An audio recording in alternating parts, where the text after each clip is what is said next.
Good morning. Good morning. Good morning. How's everybody out there doing today? So back, started doing morning streams again. Going to start today. Try to do at least 20, 30 minutes top of these live streams and cover some of these stories and answer questions that some of you get veterans have left behind regarding your particular claim or whatever particular issue you may have going on. Good morning, OT. How you doing today? All right, so let's get to some of the news. Let's start with this one first. So, DAV is reporting VA has improved access for veteran using community care. So, basically, what happened is because of the Elizabeth Dole Act, remember that passed under Joe Biden. Um, this is basically allowing veterans to go to community care where they don't have to go through that extra step of needing authorization. Wait, I mean, let me make a correction real quick. I'm not sure if this was under Joe Biden or President Trump, but one of them. Okay, I want to get chewed out in the comment section, but one of them.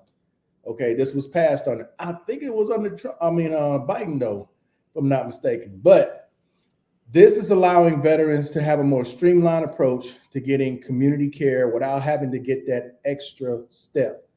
This, ladies and gentlemen, is the road to privatization out of the VA system. Now, I believe in the future, and this is just my commentary and my thought on this, ladies and gentlemen, that in the future, there will be limited numbers of VAs out there, but mainly care will be done in the community by wherever your doctors are, services are, because it's too hard sometimes for veterans who live out in the rural areas to get to a VA or to get whatever they need, prosthetic devices or uh, different types of care, whether it be in home or they may have a therapist come in. When they're in rural areas, it's best sometimes just to go with who's in the area with you.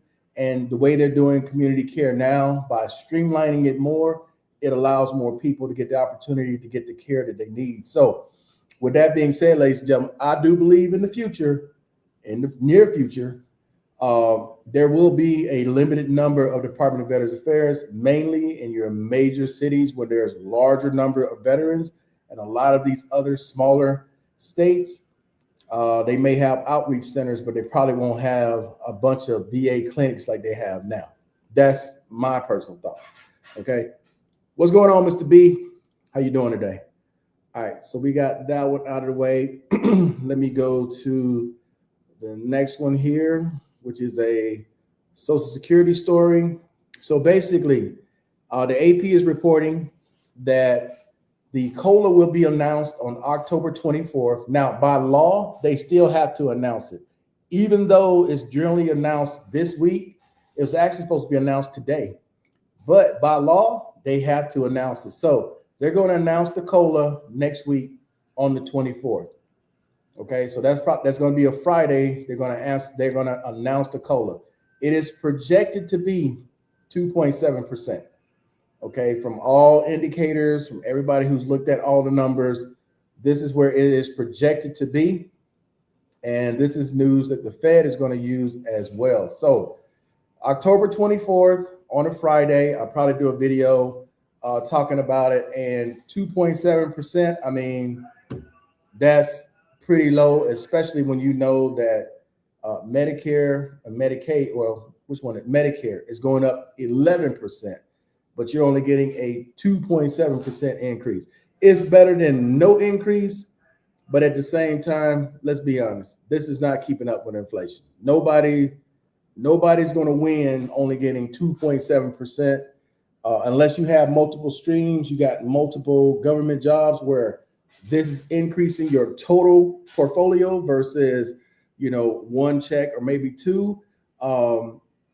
It's just not enough. Let's be honest. 2.7%. If you are a 100% veteran who's single at 30, what is it, 38, 31, you're getting 2.7%. You're not even getting $100. You're getting like what, $70, $80 more. In the grand scheme of things, and the way prices are increasing in the States, from me doing research in the States, it's not enough, guys. They have to change the way that they do the system. They're still implementing a system from the 70s, right? They have not changed the way the COLA is done with the CPI, Consumer Price Index. They need to, I think they wanted to go to the CPW, which the Consumer, what is something about the work. I can't remember exactly how the acronym goes, but I know they wanted to change it from the price index to something with the workers. I can't remember exactly how it goes, but it would result in a much higher CPM that keeps up more in line with what's going on now versus what was going on then. So it's unfortunate. It really is. And a lot of people are going to struggle behind this. But I mean, I wish I had the power to do something to change it more in line to what really going on out there. But it is what it is, ladies and gentlemen. It is what it is. All right. One more story, real quick, and then I'll get to some questions that were left behind and try to answer those. Um, the Washington Post story that I did last week, I showed a lot of veteran fraud that they had found, and a lot of veterans wrote letters to the editors responding back to this, along with there were one or two uh, people who are in politics who are veterans who also wrote letters to the Washington Post explaining that you're cherry picking some stories about veterans fraud, and basically this is some of it is on the honor system with the VA. Okay, but there is fraud, as someone pointed out in this report. There is fraud in every department of the government. If y'all been paying attention, even the department that handles food stamps, there was a lady in the food stamp department helping criminals. I forgot how many millions of dollars they ended up getting out of the system, but she actually worked for the food stamp office. So it's everywhere. It's everywhere, right? But again, that's not to absolve any of these veterans who are out there doing it. And there's a large number of them doing it. Let's not kid ourselves.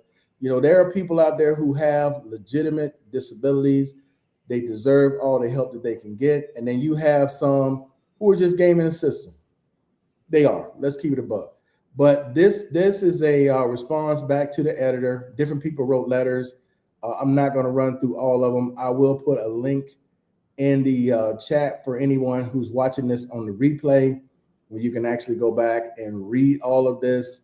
But there is fraud, waste, and abuse in all departments of our U.S. government. Do not be fooled into believing that it's only in the Department of Veterans Affairs. It's everywhere. It's rampant. People are going to do what they're going to do. There's a lot of money in our federal government. People see an opportunity to get their hands on some of that money, and they're going to take their opportunity to try to get some of it. So it is what it is. But when the government opens back up, we'll catch up on a lot of the fraud stories that are out there. And it's not just veterans.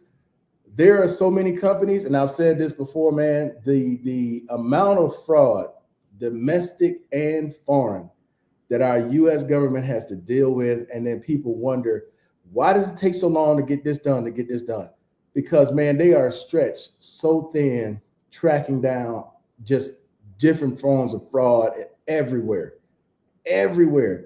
I mean, once you start reading the Inspector General's report of all the fraud that the government deals with, it is overwhelming. It is so overwhelming, domestic and foreign. It's crazy how much of it is out there at one time. All right, so let me get to the some of the Q&As that were left behind, and I'm gonna try to answer these questions the best of my ability. So here's the first one, the latest one that I have not answered. It says, I was 80, getting paid 100%, 2007, just got 100, 2023. How does that work? Okay, so I had to read that again because you guys who write this stuff, read it back. Read your comments back and go, okay, does this make a lot of sense? But I get what they're saying. So they're saying in 2007, they were 80%. They got paid and moved up to 100% in 2023. And he's referring to the rules that I laid out, the 38 CFR rules that I laid out, right? So basically you have 18 years of protection when it comes to your 80%. So you got the 5 year and the 10 year, but you don't have the 20 year. You need 2 more years and your 80% is locked unless they can prove fraud. Your 2023 100% rating, you only got 2 years on that. That's it. So you don't have the 5 year, you don't have the 10 year, you don't have nothing. Okay, just keep it, just being honest. All right, you got to have 3 more years just to get to the 5 year protection. And then you obviously need 8 more years to get to the 10 year protection where they can't take service connection away. But your 100% rating, you have no protection. Remember, each rating has its own clock. So your 80% rating from 2007, that's when that clock started. Your 100% rating from 2023, that's when that clock started. Okay, so hopefully that helps you out. All right, so here's another one. This is from, I did one about veterans living abroad.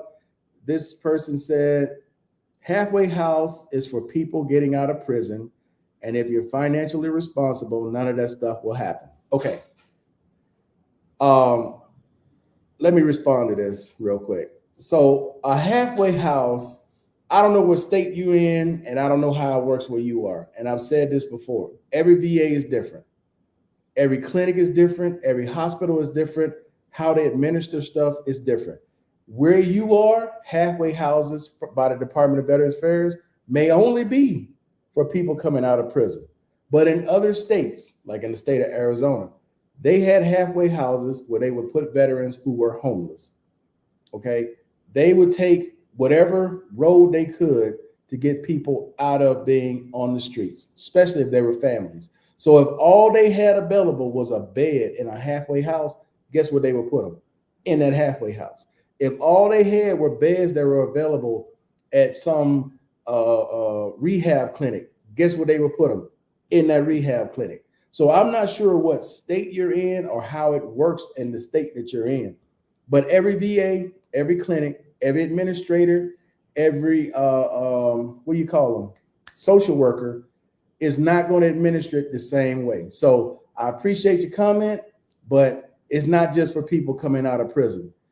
If you have a social worker that really gives a damn about people, they're going to put them anywhere they can to get them off the street. Halfway house, drug rehab house, you splitting bathrooms with somebody else, shared housing, whatever it takes to get people off the street. Some social workers are going to do it. They just tell you that you're going to have to do this temporarily till we find you somewhere else to go. And if you on the streets, what you going to say? No, of course not. You're going to take what they have to get you off the street. So it's just different. They're not all the same. All right. And then the rest of these are like, well, this one, I don't know what this is, girl.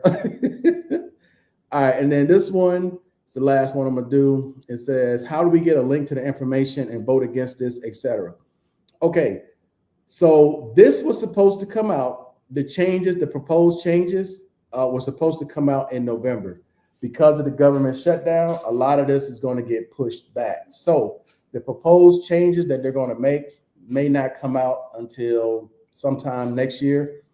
So a lot of the stuff that was scheduled this year to be released to the public, as far as the changes the VA is going to make to the Department of Veterans Affairs ratings, they're going to get pushed back. So I don't know. With the government shutdown, when the government reopens and when they get back to it, I don't know. Okay. But there is one other thing I want to discuss real quick, and that is, you know how most people were focused on tinnitus, mental health, and sleep apnea, right? 2 of those have already been implemented, right? Tinnitus, they've already done away with. Sleep apnea, they've already did the public thing, and it's already being implemented moving forward. Those of you who are grandfathered, you don't have an issue with it.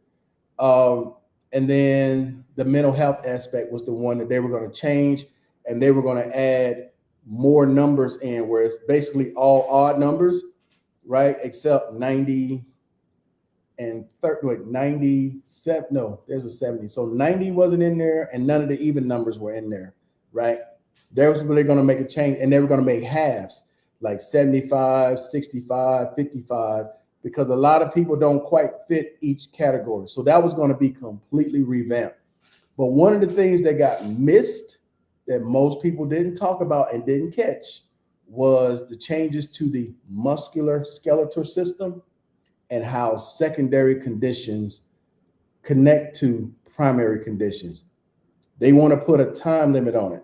Okay. You're going to start hearing about this. Now, I got this from talking to my sources at the VA, but you guys are going to hear about this. So the way it's supposed to work, just from what I gather from talking to my sources, is they're going to put a time limit on when you can say this is secondary to your primary. It's going to be about 5 years, because the idea is as you get older, this is just a natural progression of your body breaking down versus you're connected to whatever your service connection is. So I'll give you an example. Let's say you have a bad knee on your left side. And let's say over time, you've been favoring your right leg, okay? Now your right knee is starting to have problems. Right now, under the same rules that we've always had, you can go and put a claim in that your primary caused your secondary issue with your right knee, okay? And it comes from your left knee. You can still do that. But the way they want to change it now is if you don't say anything about this left knee causing you problems with your right knee within the next 5 years, they're not going to make that connection. They're going to say this is just from old age and the natural progression of your body. You guys understand that? So these are things that they're going to implement moving forward. They're going to have to put it out to the public, but I'm telling y'all, this is coming. They're going to make it much harder, and it goes back to what Mr. B was talking about, Mr. Miles and Steele, Project 2025. For those of you who have not read it, looked into it, go check it out, because it's basically the roadmap of all of what's going on right now. As I mentioned before, most veterans won't get past 30%. I don't know if it's going to be this administration or the next, but 30% is going to be the top line. For you to be beyond that, you really, and I do mean really, got to be in bad shape, okay? The way these new rules, they're going to implement them, guys, if you have something you want to claim, okay? I'm not telling you go out there and put claims in, but if you have something you want to claim that is going to benefit you, your family, monetarily. If you're already 100% and you got a bad finger, leave that shit alone. Leave it alone. This ain't going to do nothing for you. Okay? But if you have something like your back and they never got to it, you want to do it now while it's under the old rules. Because once they switch to the new rules, okay, they can go in and make changes. Under the old rule, they still got to go by the old guidelines that are here now. Okay? So if you put a claim in now, it's still under the old rules before anything changes. If they come back in, the government reopens, they do what was planned for the remainder of the year, they're going to make changes going into next year, that any claims that are done, and you'll know, because I'm going to let you know when the changes are done, leave it alone. Leave it alone. Because there's going to be some things that are grandfathered. There are going to be some things that change, and people who are going to file a claim after they make the change, they may downgrade your rating simply because of the new rules. Okay? One last thing when it comes to that. Guys, we have AI now. If you get a decision and you don't understand it, you can upload it to your chat box. You can upload it to Gemini. You can upload it to DeepSeek, Claude, Gemini, ChatGPT, and it will break it down like that, give you a summary of everything, and then point out mistakes that were made in that decision to help you either file a claim if you're not happy with it, so on and so forth. Use your tools that you have, because it's the same tools that our government has. They're using AI. You have AI at your disposal right now. Use your tools. If there's something that's in your claim or something that you want to file, you're not sure about, talk to your chatbot about it, because it can bring up every single 38 CFR and how it will affect what you got going on. Okay, we have tools just like the government has tools, ladies and gentlemen. It's up to you to use that tool. Same thing with your medical report. You get a medical report, you don't quite understand it. Upload it to your AI. Your AI assistant will break it down like that. You get a bill that you don't understand, upload it to your chat box. It'll explain the bill to you. It'll explain any mistakes that are in that bill. It'll tell you exactly, this is what got paid, this is what didn't get paid. You guys understand what I'm saying? We have technology now that can help you in your daily life. A lot of it is free and is already on your phone, your tablet, or your computer.